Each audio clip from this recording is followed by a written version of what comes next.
Welcome everyone, I am One True Brick, coming at you with a very special LEGO Exo-Force review. Today, we will be looking at set number 8116, the Jungle Thrasher. It contained 228 pieces and was never officially released. It was expected to be approximately $15. However, if you are interested in purchasing all the parts in order to make it into this model that you see right here, which is often considered to be the final iteration of it, it will run you around $40 on Bricklink to kind of pick a brick all the parts. So, what is this set? So, some of you may have noticed the fact that every single year of Exo-Force has a pretty similar lineup. There's two small sets, there's typically four $15 sets, and there is usually a $20 or $30 set. There's kind of a jumble of larger sets that are sometimes released with the first wave, sometimes released with the second. But pretty consistently, there have been two small sets that are around $5 to $8, and then four $15 sets, with there being two human battle machines, Hikaru and Takeshi's battle machines, along with two robot battle machines to fight them. And in 2008, the Deep Jungle era, there were only three. There was Hikaru's battle machine, the Chameleon Hunter, there was Takeshi's battle machine, the Assault Tiger, but instead of having two robot battle machines to fight them, they just had one, the Dark Panther. And in story, the Dark Panther was just kind of a large wave battle machine, so there were multiples of it, and both of the human battle machines, Hikaru and Takeshi, fought against them. But this was not the original intended way it was supposed to go down. As is with each year, there were four $15 sets proposed. However, with the cancellation of Exo-Force being put into effect, there's a little bit of unclarity as to what exactly happened, but at the either they were in the process of creating this particular set when Exo-Force's cancellation was called, and they were told, you can't finish this one, we're not going to pay you to finish this one. So they only had the three that they had already done. Or the other thing that could have potentially happened was they had all four of them ready, but they were told you can only pick three to produce because we don't have the available funding costs to continue producing so many sets for a canceled wave. So for whatever reason, this particular one was picked, and this particular iteration of it is generally considered to be the final version of it. If you go on the Exo-Force wiki, of which I am the owner of, you can see that there are several different versions of this set. Some of them, there's a particular one that reminds me a lot of the Claw Crusher, kind of has a very skinny torso with a pair of claws on the feet. And then there's one that's got a lot more gray in the build with kind of these two long arm cannons. I may show them on screen. If not, there should be a link in the description where you can check out the wiki and look at pictures of other iterations of it. But this is considered to be the final version, which has a lot more of the similar colors that we've seen in the Deep Jungle era. It is very reminiscent of the color scheme that is in the Dark Panther, the only difference being that there is red instead of purple. As for what this design is kind of based off of, it is very reminiscent, I think, of a bullfrog, and it kind of fits in line with the idea that all the battle machines are based off of animals. But if you look right here, there's kind of this like yellow round piece that kind of is reminiscent of the bulging cheeks of a bullfrog, and then there is these two pieces that look kind of like eyes, and then perhaps a tongue or a nose right there. Something else to note, I don't have them here, but there was a sticker palette for this particular set. Unfortunately, there's no official render of it that you can print out.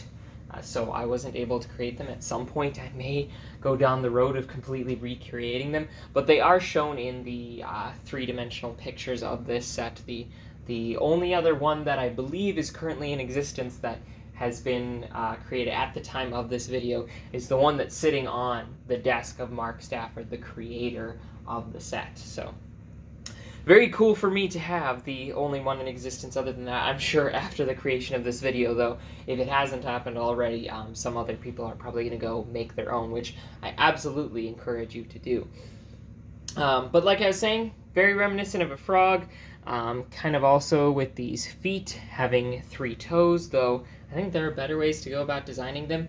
Obviously, this set isn't fully completed in design, so I will point these things out critically, but keep in mind, I'm sure that it would have been slightly changed as it was put along further in production. There might have been a couple changes here and there to make the build a little bit sturdier, because it is definitely slightly weaker than most of the other sets. Most notably, there is a spot down here in the legs where it just kind of has a tendency to pop off. And from the pictures, it's hard to tell. This is the parts list that I got from another fellow person on the Exo-Force wiki. I think there is a good chance that this piece right here actually has Technic pinholes in it instead of just being a regular flat plate, and an axle that goes all the way through the leg, giving it some more stability. Which would make sense because it's very similar to the design that we see in the arms of all the other sets. And then also, the cockpit up here is a little bit fragile. It only has 2 points of connection up here with this particular piece. And then finally, the last thing that's kind of fragile is the mini robot, which I will go over momentarily if it doesn't fall off. So, you know what, I might as well just go over the mini robot right now while we're at it. So, the way that this has been designed, there's kind of, it almost looks like there was an intended functionality with this that hasn't been seen in any of the other sets. I imagine this would have been nixed just to give it a little bit more stability, because the mini robot is attached by a single clip, and that makes it pretty fragile. Not to mention the fact that the clip is also not really attached to the arm very well. But there's this Technic Axle with a piece on the end, and if you push, it is supposed to kind of launch off the robot, but it seems to not work very well. But as you can see right there, there is a clip, and then the front of the mini robot. The way that it works is the legs fold down like so, and these 2 cannons fold up over the top of it. And it kind of appears to be like a spider or a crab, as has been with a lot of the mini robots for the robot side. But unfortunately, the way that it ends up coming out is the arm ends up looking very incomplete without it. And it's similar to the River Dragon, how the arm just kind of comes off and there's not really a whole lot underneath.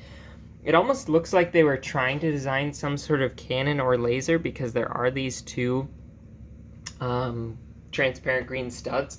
But of course, I do wish that there was a little bit more of a cannon hidden underneath, perhaps like a hand underneath this portion right here, just to give it a little bit more of a good look once the robot, mini robot, has been detached. In addition to that, there are some functionality beyond that. There is the ability to rotate these legs right here. They're kind of like toes almost. Of course, there's the points of articulation. They still manage to get in the ankle, which I find to be very cool. There's hips, and then there's shoulders. As has been with the rest of the wave, though, there's no elbow articulation. There's a few other small things that can be moved. You can move this right here. You can move these tiny little green pieces down here, up and down. And then there's also a blade function on this, and I do appreciate the fact that they have included some bionicle parts once again. In this last wave, there are some, but it tends to be very limited. Something that I believe was supposed to happen, considering the color scheme of this set, I think we were supposed to get these blades in red, which we did eventually get the following year, so this would have been released in 2008. In 2009, the set Ranu in Bionicle, the small Agori figure, did end up getting red pieces for a shield, but we would have gotten them a year prior to use for this set, which I personally think would have been really cool. It also would have been nice to get them in a completely different color, maybe yellow, or I can't remember if they already come in black, but one of those colors would have been kind of cool. But as you can tell, the set is pretty incomplete in design. One notable thing, the version that I saw shows the robot just kind of being dropped in here. I did figure out a way to get him to stay up, but it kind of makes him look a little bit funky and also keeps the cockpit from closing quite all the way. But it is just a typical Silver Devastator robot. And that's pretty much it. I highly recommend you guys going and building your own version of this set. It's a very cool thing to have on display with the rest of them. If you have a display where the humans and robots are fighting in the deep jungle, it would be kind of cool to have someone to face off against the Assault Tiger that isn't another Dark Panther set. Otherwise, the robots seem kind of outnumbered. But with that, I thank you guys for joining me again for this special review. I will be back next week to look at the second to last set. We're already almost done here. The robot flying battle machine, the Storm Lasher. Thanks again for joining me, and I will see you next week. Bye! But when you pull this one off, it is probably about a good third the size of the rest of the vehicle, and it is kind of this giant dragonfly type.